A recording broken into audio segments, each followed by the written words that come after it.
And let's please make some noise for Senator Bernie Sanders.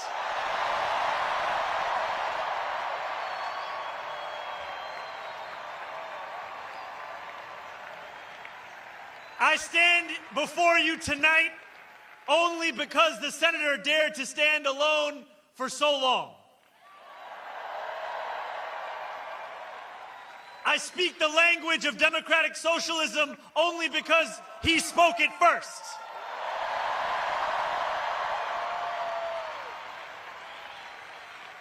And when I ran for state assembly almost 6 years ago to the day, it was at Bernie's rally in Queensbridge Park where I led our first canvass.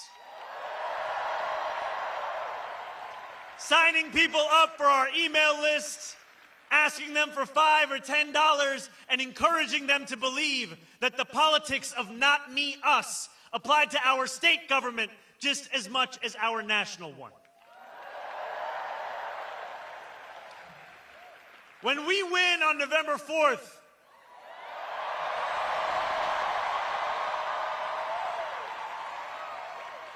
and then govern from City Hall with dignity as the foundation of our politics, it will be because of the movement that Bernie built.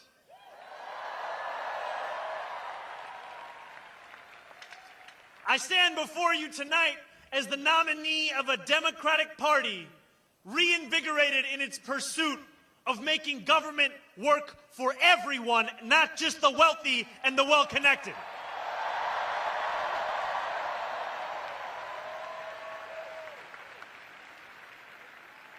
Looking out at more than 13,000 of you here in Forest Hill Stadium, it is tempting to believe that this moment was always destined. Yet when we launched this campaign on October 23rd, 1 year and 3 days ago, there was not a single television camera there to cover it.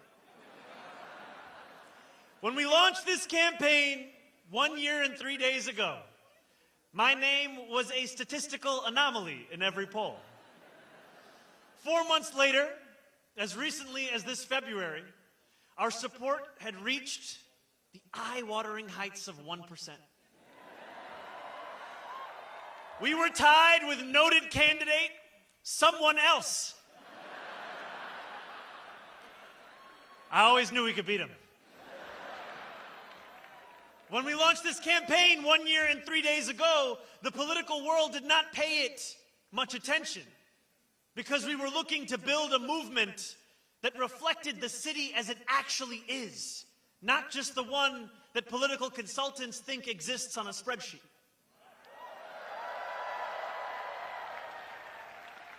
And when we launched this campaign 1 year and 3 days ago, we were dismissed as a punchline in the halls of power. The idea of fundamentally changing who government serves in this city was unimaginable. Even if we gained momentum, they asked, how would we ever overcome the tens of millions of dollars in attacks that would follow? Yet we knew then what we know now. New York is not for sale.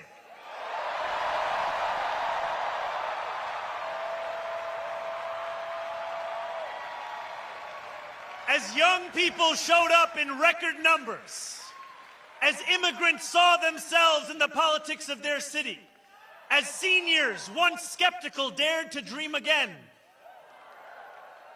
we spoke with one voice. New York is not for sale.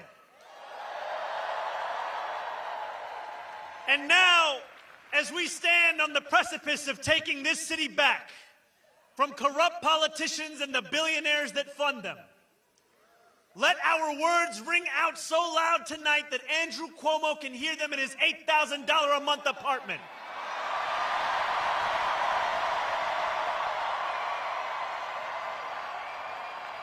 Let them ring so loud so that he can hear us even if he's in Westchester this evening. Let them ring so loud that his puppet master in the White House hears us.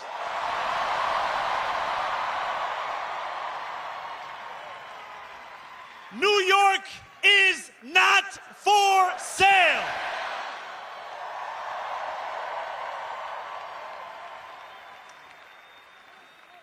13 days after we announced our candidacy, Donald Trump won the presidency once again. The Bronx and Queens saw some of the largest shifts to the right of any counties in our country. No matter what article you read or channel you turned to, the story seemed to be the same. Our city was headed to the right. Obituaries were written about Democrats' abilities to reach Asian voters, young voters, male voters. Again and again, we were told that if we had any hope of beating the Republican Party, it would only be by becoming the Republican Party. Andrew Cuomo himself said that we had lost not because we had failed to speak to the needs of working-class Americans, but because we had spent too much time talking about bathrooms and sports teams. This was a moment where it seemed our political horizon was narrowing. And in this moment, New York, you had a choice to retreat or to fight.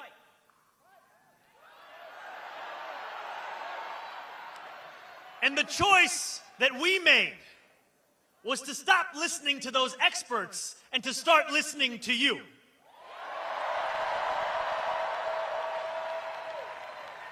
We went to two of the places that saw the biggest swings to the right, Fordham Road and Hillside Avenue. These New Yorkers of Trumpers, they told us. They supported Donald Trump because they felt disconnected from a Democratic Party that had grown comfortable with mediocrity and gave its time only to those who gave millions. They told us that they felt abandoned by a party beholden to corporations, which asked them for their votes after telling them only what it was against, rather than presenting a vision of what it was for.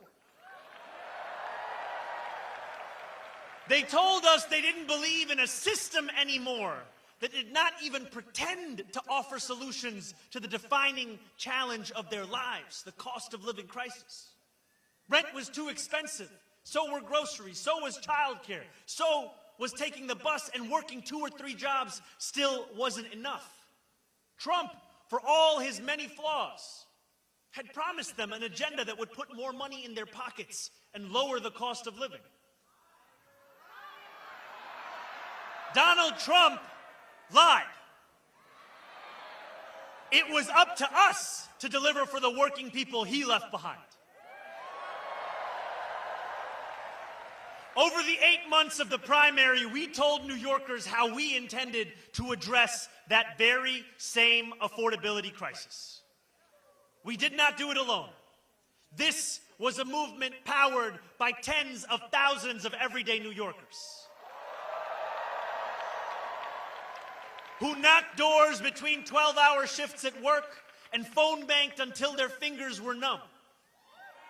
People who had never voted before became die-hard canvassers. Community formed. Our city got to know each other and itself. This, my friends, was your movement. And it always will be.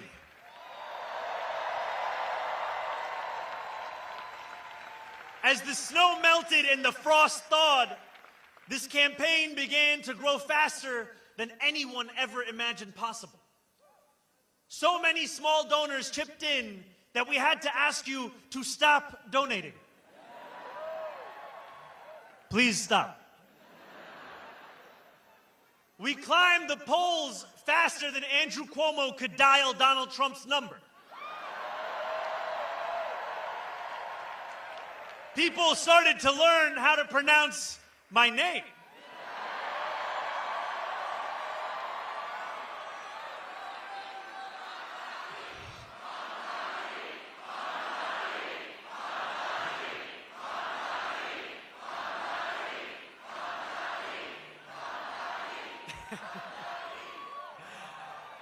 And the billionaires got scared. Or, as the New York Times would describe it, the Hamptons was basically in group therapy about the mayoral race.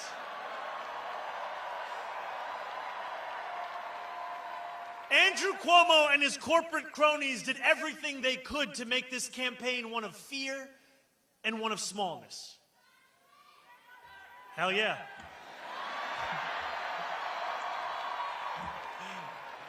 Obviously. They pumped millions into this race, artificially lengthened my beard to make me seem menacing, painted our city as a dystopian hellhole, and worked night and day to divide the people of New York. They failed. When I walked the length of Manhattan just a few days before the election, hundreds of New Yorkers marched alongside me.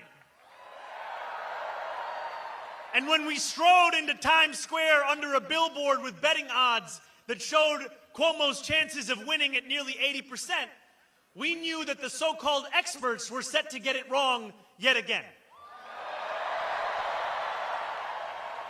Andrew Cuomo was supposed to be inevitable. And then on June 24th, we shattered that inevitability.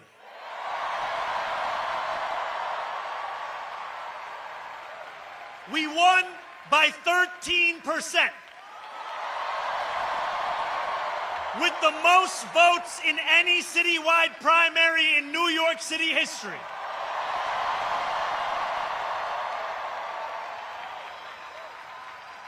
Some of those New Yorkers had voted for Trump. Many others had never voted before. And when Andrew Cuomo called me to concede at 10:15 that night, he said over the phone that we had created a tremendous force. When you insist on building a coalition with room for every New Yorker, that is exactly what you create, a tremendous force.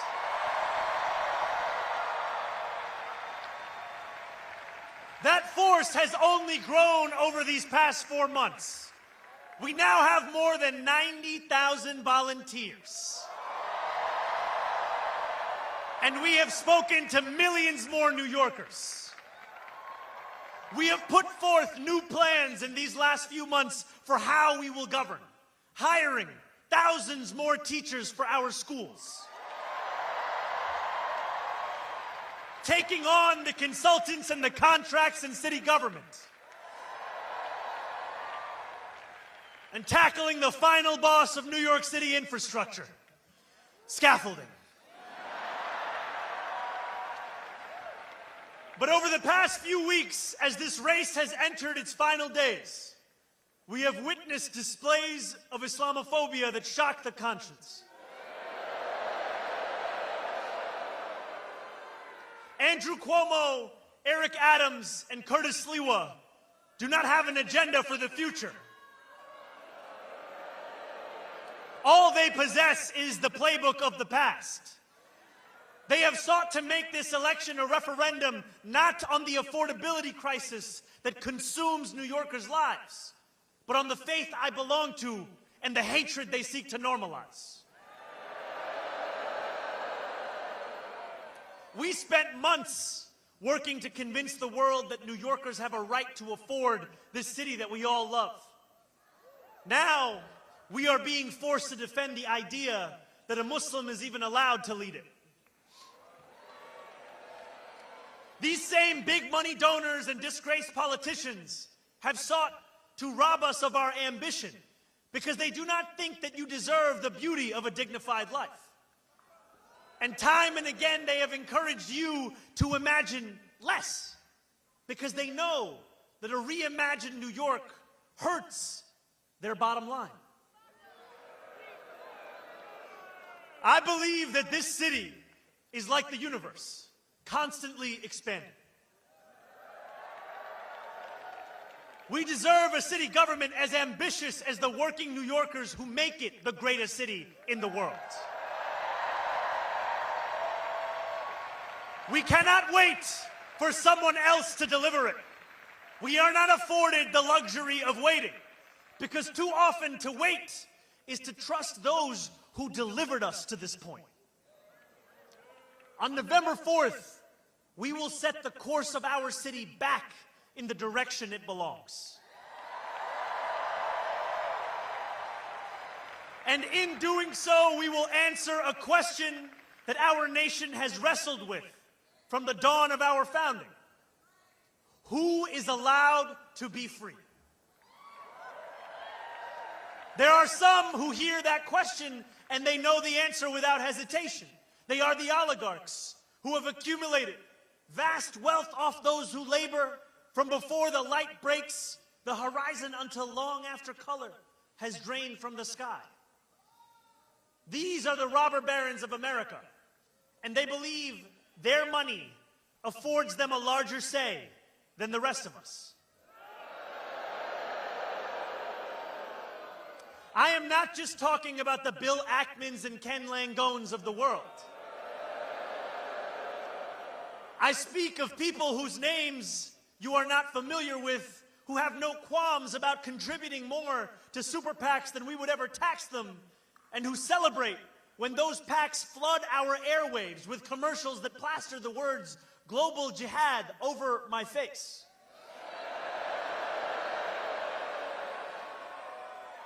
Their freedom doesn't just come at the expense of dignity and truth.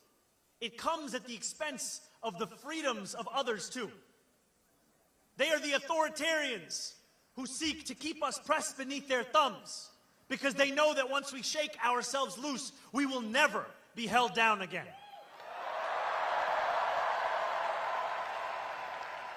Each and every one of these people think New York is for sale.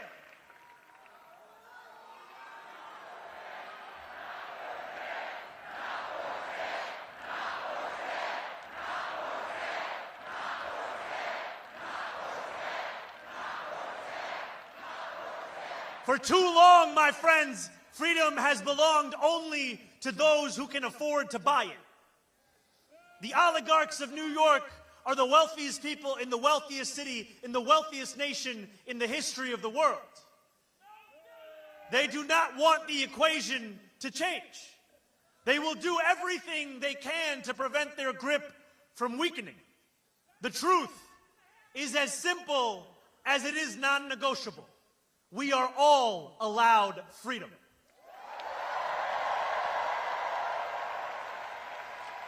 Each one of us, the working people of this city, the taxi drivers, the line cooks, the nurses,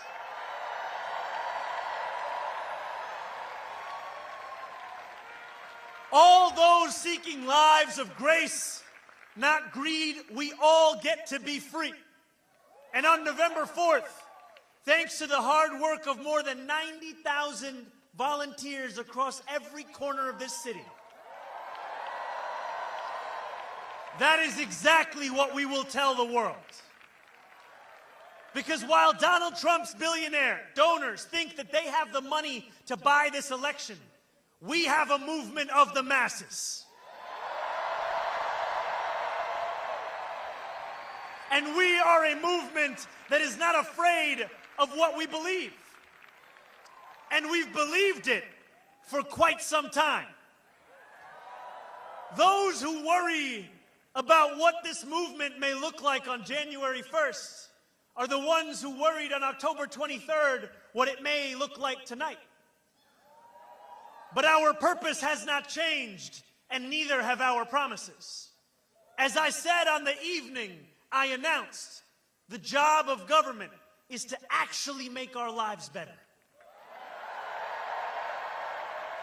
And in the exact words I said on October 23rd, here is what we stand for, my friends.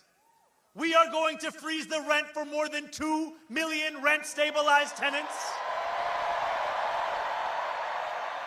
and use every resource at our disposal to build housing for everyone who needs it.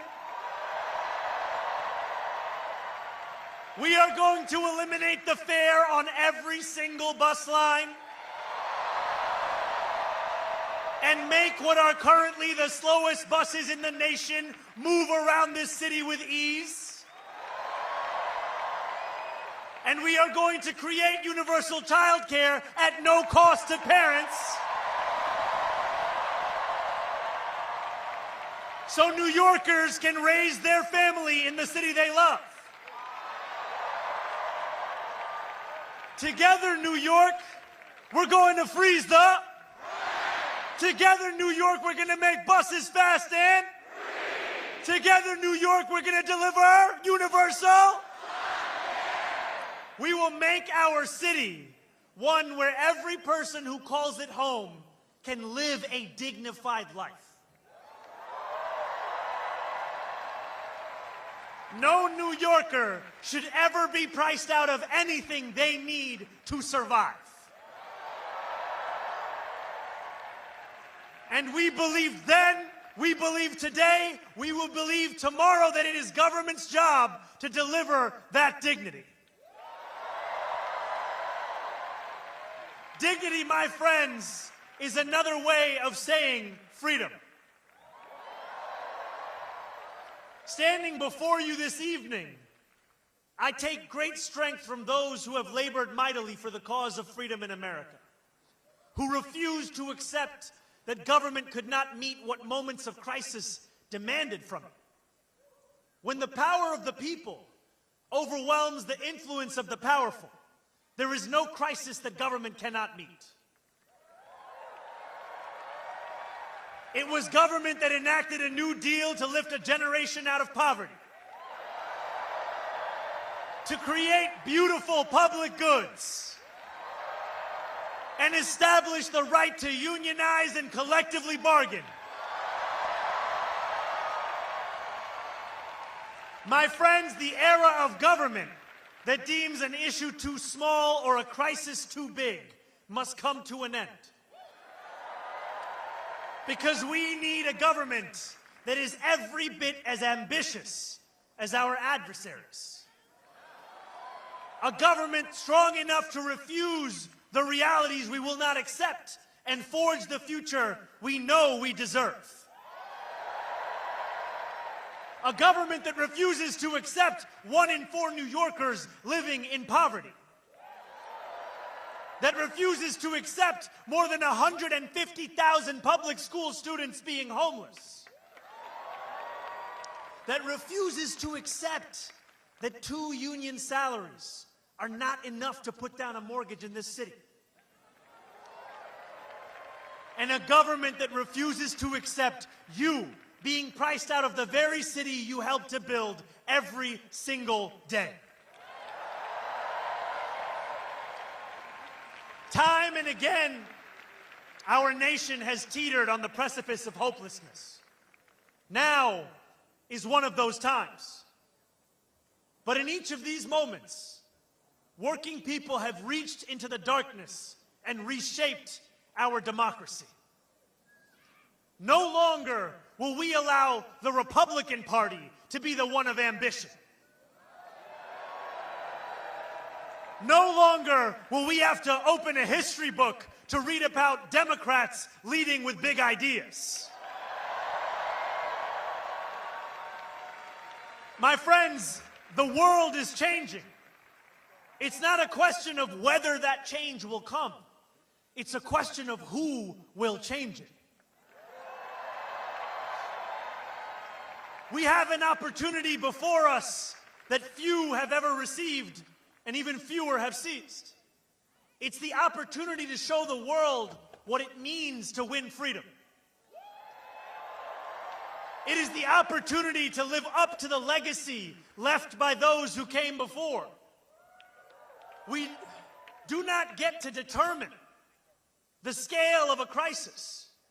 Our choice is how we respond.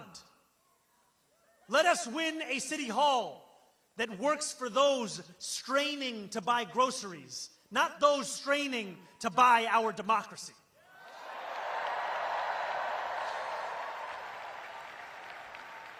And let us look forward to January 1st, when the hard work of governing will begin.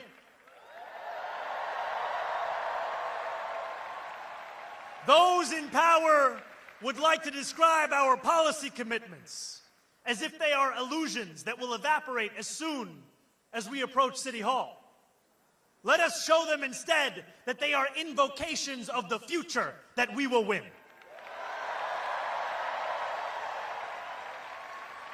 And let us prove to each and every New Yorker that a politics of expansion does not just mean imagination. It insists upon fulfillment. We can make City Hall a place where New Yorkers come to expect the future, not just failure. But we are not there yet. Just as Andrew Cuomo's victory in the primary was thought to be inevitable, the same narrative has started to form around us today. When you read the articles that tell a post-election story of triumph while we are amidst early voting, when you see the Kalshi odds that have our chances of victory in the 90s, know this: you are reading the same things that Andrew Cuomo read when he went to sleep each night in June, believing that his victory was promised. We cannot allow complacency to infiltrate this movement.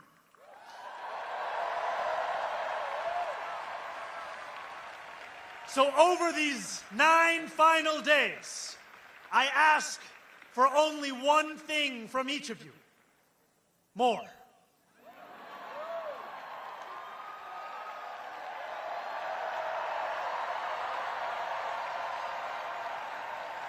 I know you are tired, and for that I recommend some Adani chai. And still, I ask for more. I know the attacks have intensified, that a warm bed is more inviting than a 6th-floor walk-up, that another evening spent knocking doors after a long workday feels daunting. And still, I ask for more. I ask for more because that is the only way that we win a future of more.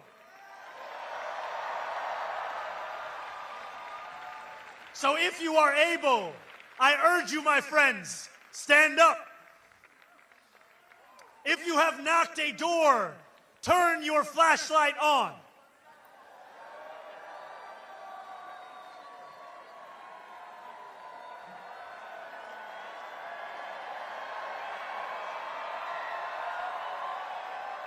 If you will knock a door, turn your flashlight on.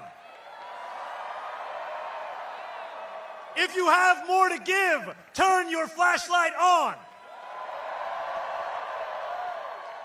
Together, let us make a light bright enough to banish any darkness.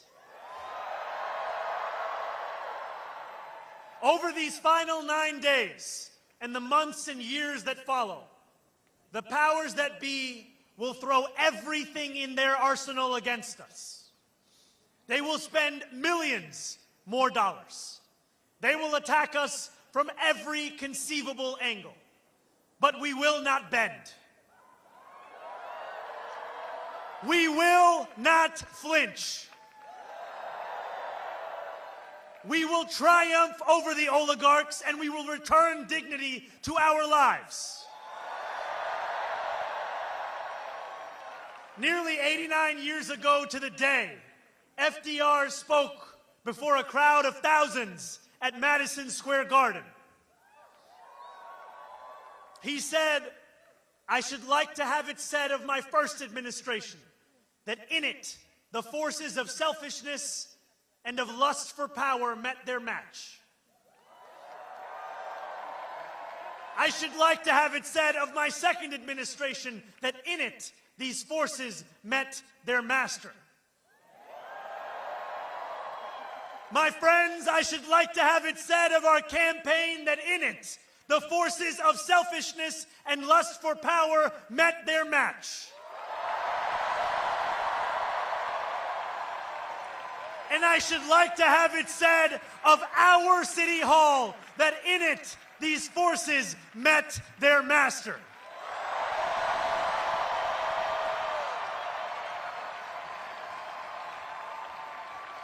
New York, our work has only just begun. On November 4th, we set ourselves free.